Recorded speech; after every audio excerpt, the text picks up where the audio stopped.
Bueno, buenas tardes, alumnos. Vamos a continuar con conceptos. Como ya vimos una primera parte en la clase anterior, ahora vamos a continuar inclusive con estos conceptos que ya lo hemos visto, la diferencia entre infección y colonización, y queremos ampliando en conjunto con otros conceptos. Entonces, bueno, cuando hablamos de infección, decimos que es la entrada y el establecimiento, la multiplicación del agente en la superficie o en el interior de un huésped que origina siempre una respuesta inmunológica y que puede ir acompañada de una respuesta clínica con signos y síntomas. Entonces aquí se va a establecer o va a aparecer una enfermedad infecciosa. Expresarse clínicamente, y acá hablamos de una infección que también ya hemos conocido el término de infección subclínica, donde no está, pero los síntomas son tan leves que pasan desapercibidos.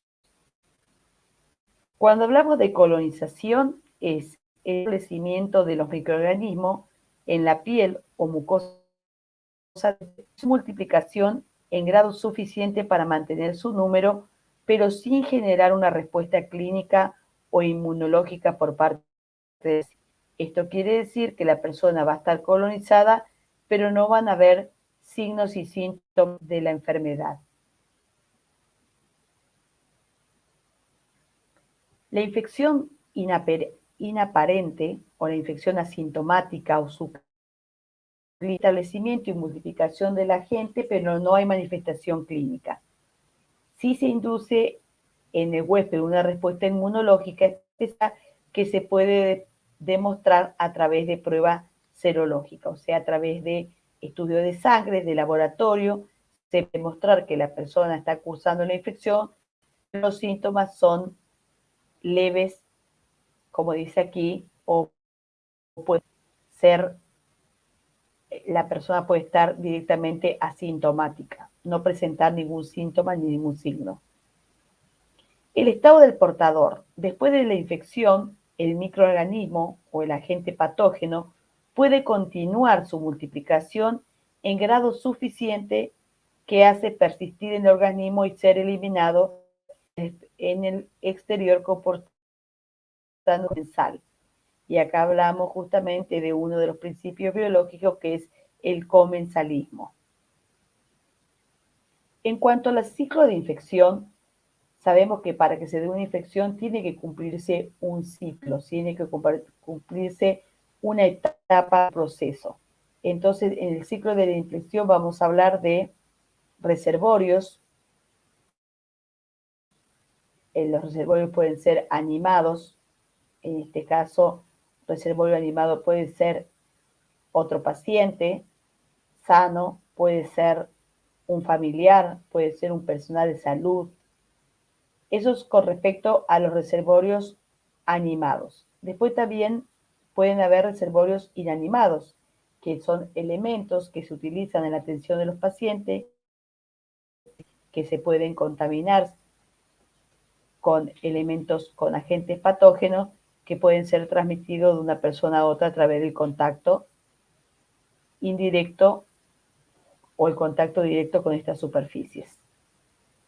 Las puertas de entrada por donde ingresan los microorganismos patógenos al cuerpo de una persona a través de la boca, de la nariz, de las grietas en las piernas, como habíamos dicho, respiratoria, urinarias. Los vehículos de transmisión, cómo se transmiten estos microorganismos en el ser humano, a través del aire, a través del contacto directo, a través de las manos, a través del aire, a través de las gotas que salen cuando tosemos, estornudamos, esas gotas se llaman fluidos. A través del aire también se pueden transmitir, a través de agua, a través de alimento, a través del polvo. Hay hongos que se transmiten a través del polvo. La salida, la puerta de salida del cuerpo hacia el exterior, a través de las heces, de los vómitos, de las secreciones, de la nariz, la garganta y a través del sistema vascular, a través de la sangre a través de la sangre, como es, por ejemplo, el virus del HIV. Entonces, decimos que es el resultado de la interacción entre un agente infeccioso y un huésped susceptible. A esta interacción la vamos a llamar transmisión. A la interacción que hay entre el agente infeccioso susceptible, pero tienen que ir pasando también varios eslabones de esta cadena de infección que más adelante la vamos a desarrollar en profundidad. La diseminación de una infección se da a través de una cadena de 6 eslabones necesario para la transmisión de la enfermedad, que es la cadena de infección. La utilidad es conocer cada uno de los eslabones de la cadena de una enfermedad infecciosa, identificar los elementos que ocupa el eslabón más débil para poder prevenir y controlar las infecciones cruzadas. En esta cadena podemos encontrar uno de los puntos más importantes, si bien todos son importantes, pero poder identificar el agente infeccioso, el agente patógeno, el agente etiológico, definición también. El agente etiológico es esa que está causando enfermedad, poder hacer un diagnóstico microbiológico, poder identificarlo para poder aplicar medidas para prevenir las infecciones asociadas al cuidado de la salud. Conocer los reservorios, las fuentes para el crecimiento de estos microorganismos, conocidas desde dentro de esta persona, cómo se pueden contaminar los reservorios a través de la puerta de salida, que puede ser a través del tracto gastrointestinal, a través del tracto respiratorio, a través del sistema vascular. La vía de transmisión, cómo se transmiten a través de las manos, a través de las gotas, salen a través del tracto respiratorio superior, a través del aire y a través de los vectores. Las puertas de entrada en el huésped, sabemos que la piel es la mayor protección del cuerpo, del ser humano, y la interrupción en esta barrera pueden ser puertas de entrada en el huésped. También puede ser a través del tracto respiratorio, a través de la sangre. Y todas estas puertas de entrada, como son los dispositivos que utilizamos para administrar tratamientos al paciente, como puede ser un catéter venoso central, una vía periférica, una sonda vesical, un tubo endotraqueal. Y después tenemos el huésped susceptible, que puede ser tanto el paciente de la cama continua, puede ser un familiar o un agente de salud que también corre riesgo o tiene riesgo es un factor de riesgo de adquirir enfermedades asociadas al cuidado de la salud si no aplica las medidas de bioseguridad pertinentes de acuerdo al agente infeccioso y las medidas de aislamiento que se tienen que aplicar.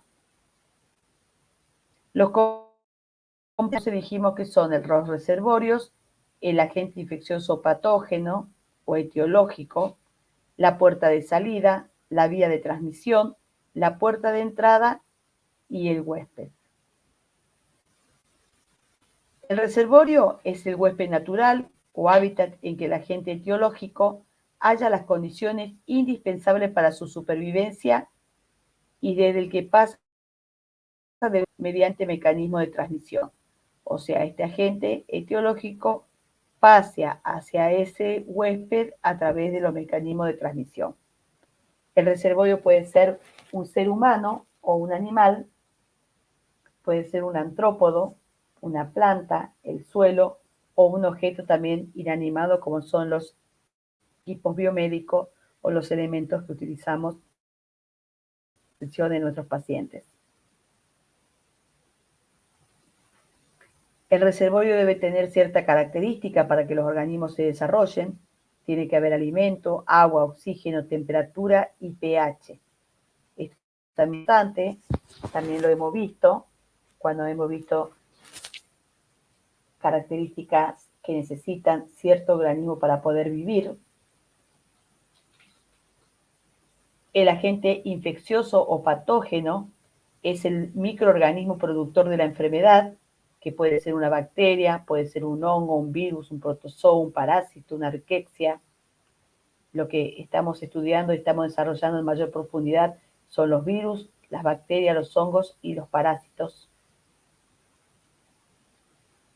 Las propiedades del agente, la transmisibilidad, la capacidad que tiene para transmitirse de un agente a un huésped susceptible. El grado de patogenia, la patogenicidad o capacidad para producir una enfermedad, se va a denominar también virulencia, la carga viral que tiene para poder transmitir o enfermar a otro. La inmunogenicidad o la capacidad para inducir una respuesta inmunitaria específica al huésped. Ese mecanismo de defensa que va a tener el huésped para poder defenderse ante el ingreso de este agente patógeno. Un germen patógeno puede sobrevivir en el reservorio, pero no se puede multiplicar, como la hepatitis A, que puede sobrevivir en los crustáceos, por ejemplo, pero no puede multiplicarse.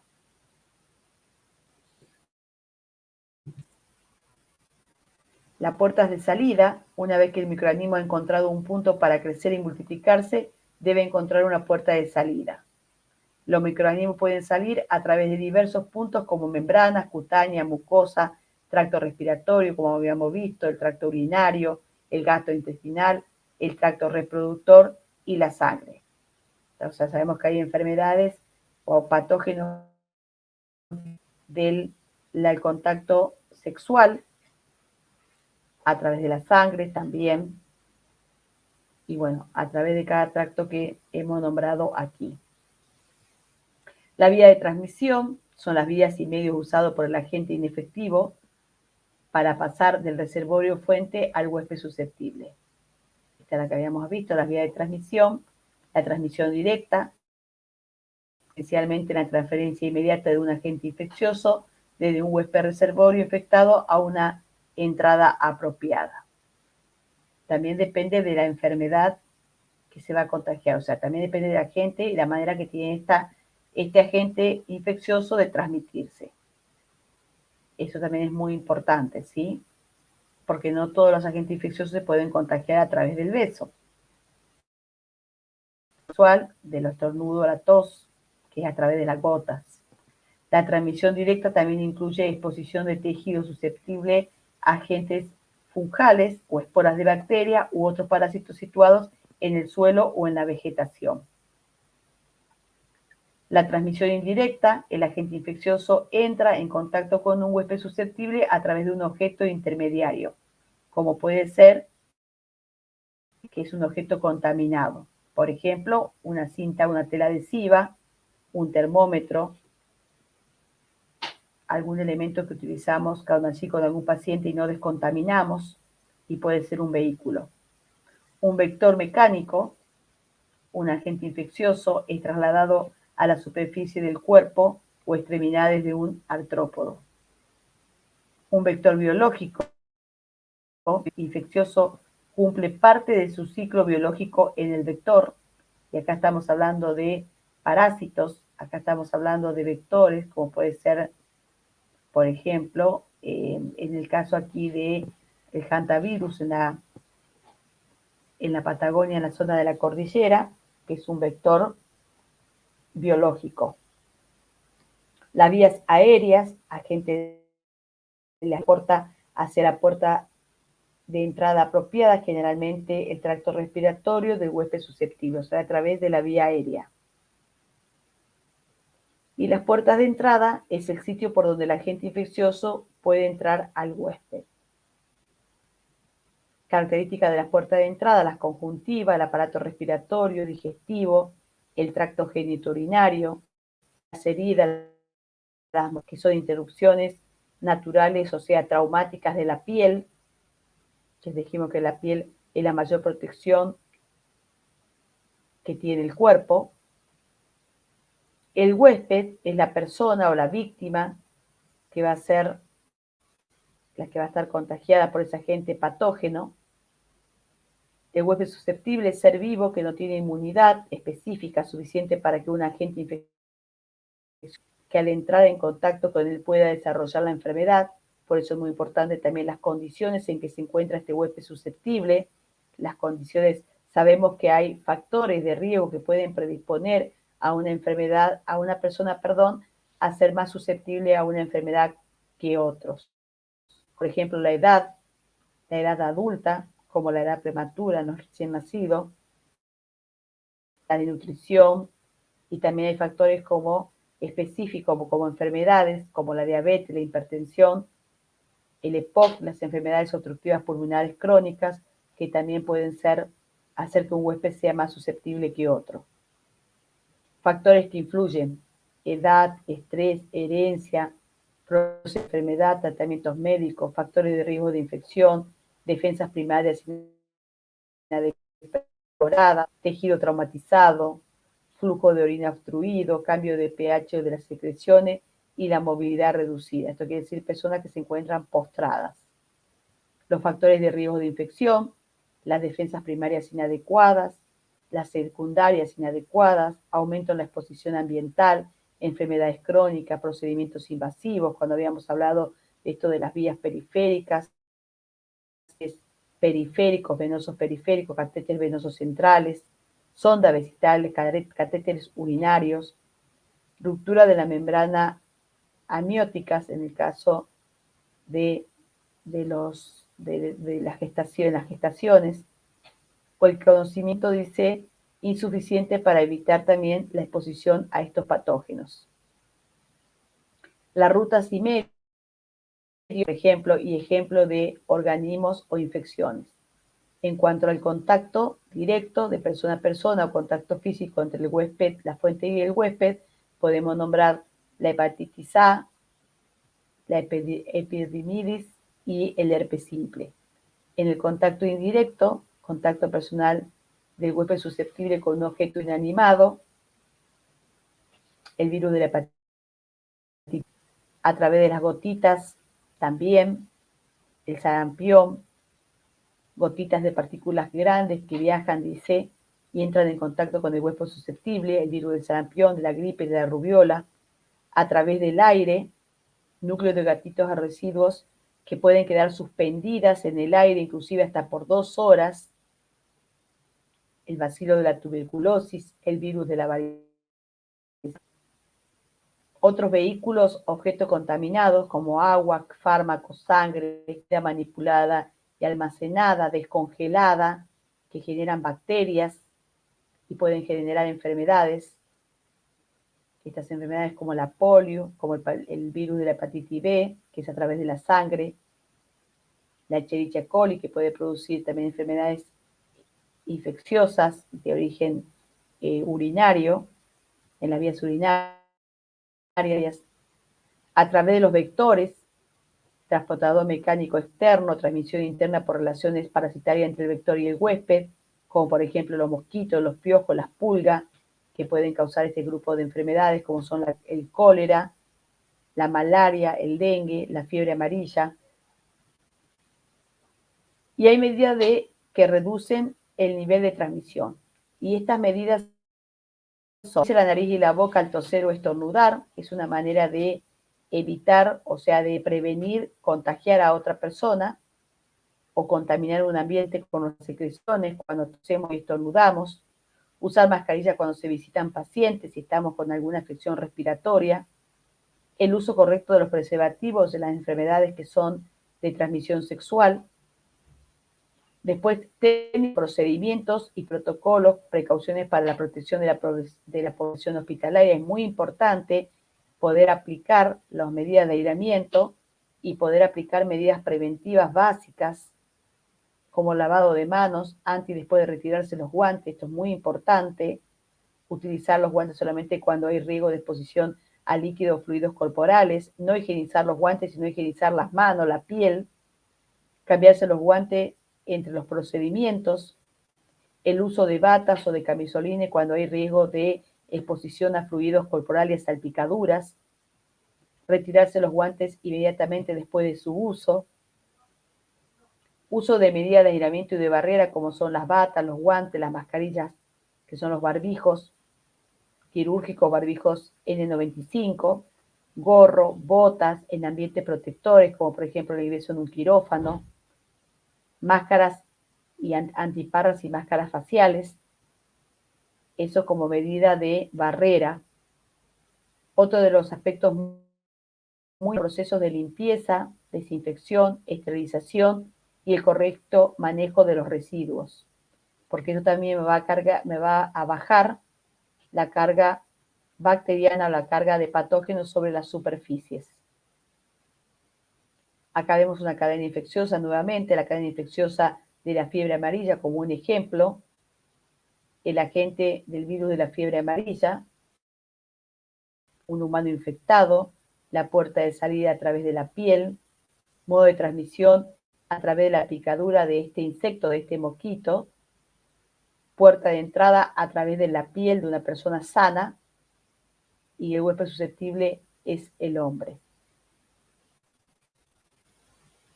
Y ahora vamos a hablar sobre 3 definiciones muy importantes que tenemos que en el ámbito de la salud, de conocerla, identificarla claramente una de otra. Cuando hablamos de epidemia, hablamos de una enfermedad que se propaga rápidamente y activamente, con lo que el número de casos aumenta significativamente, aunque se mantiene en área geográfica concreta. Quiere decir, estas epidemias, estos brotes epidémicos que se pueden dar dentro de un contexto geográfico concreto, que pueden haber epidemias hospitalarias, epidemias dentro de una escuela, por hepatitis A, por ejemplo, epidemias dentro de un hospital, también se pueden dar. En el caso de la endemia, que es la otra terminología, las endemias se van a definir como la aparición también, pero en un área geográfica o en un grupo de población específica, aunque también puede referirse, dice, a una alta prevalencia crónica de una enfermedad en dicha área o en dicho grupo. Para ello deben cumplirse simultáneamente con 2 criterios: la permanencia de la enfermedad en el tiempo y la afectación de una región o un grupo de población claramente definido. Esto significa que hay enfermedades o epidemias que se pueden dar en ciertas áreas geográficas. Por ejemplo, enfermedades que son de carácter infeccioso, causadas por patógenos infecciosos en nuestra zona endémica de nuestra región, puede ser, por ejemplo, el hantavirus, que es en la región de la Patagonia Mellera. También tenemos en nuestra zona, como enfermedad endémica, producida por un parásito, la hidatidosis. Hay enfermedades endémicas en el norte, como puede ser la fiebre amarilla, el dengue, de la zona del norte de nuestro país. Y la pandemia, el grado de pandemia, debe cumplirse con 2 criterios: que la enfermedad afecte a más de un continente y que los casos de cada país ya no sean importados sino transmitidos comunitariamente. O sea, que afecte más de un continente, como ha pasado en esta pandemia que nos toca vivir con el coronavirus, producido por este agente etiológico que recibe el nombre de SCO.